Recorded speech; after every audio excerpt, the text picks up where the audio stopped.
जब सुने के होई भोजपुरी गाना बस बजे के चाही गाना।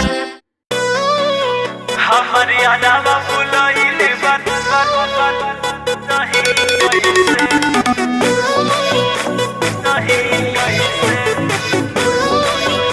नहीं तो कैसे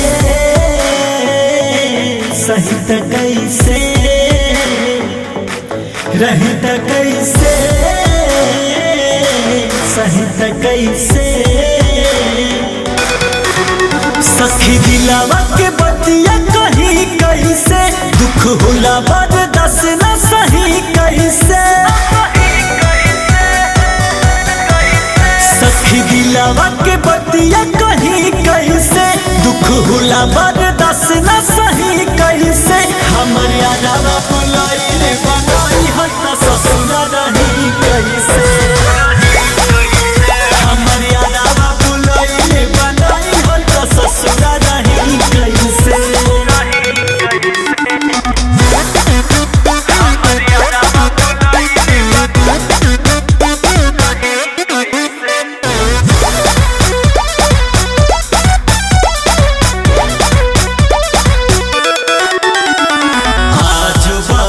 कर प्यार के असर दिल में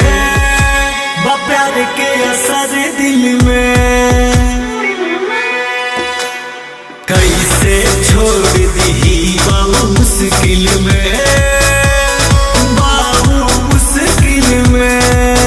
बात हमारा से कहले मारो रोके ना जाई तो होई उनका से धोखे हमारा से कहले मारो रोके ना जाई तो होई उनका से धोखे इन्हें सकी बट पिया हमारी तो बात लही कैसे हमर यादवा बुलाइले बनाई हट ससुरा रही कैसे हमर यादवा फुलइले बात ससुरा नहीं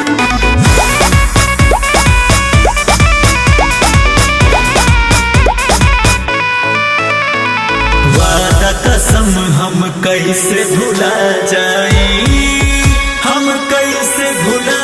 जाई पियावा से खुल के कहियो न पाई हम कहियो न पाई याद पड़त कुआरे वाला बतिया हो राजा गर्दा जोरे बीतल दिन रतिया हो याद पड़त कुआरे वाला बतिया हो राजा गर्दा जोरे